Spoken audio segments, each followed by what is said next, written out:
right?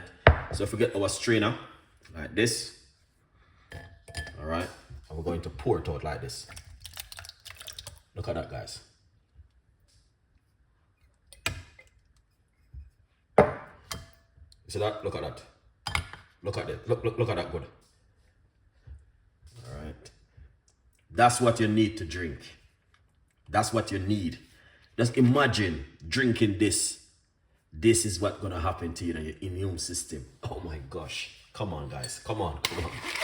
All right. So basically, we got ginger, we got garlic, and we have the okra in it.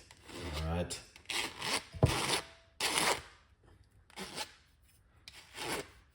Look at that. All right. So we're not gonna go in too much into it because we know that there's a lot of people don't like it. All right. A lot of people say Chef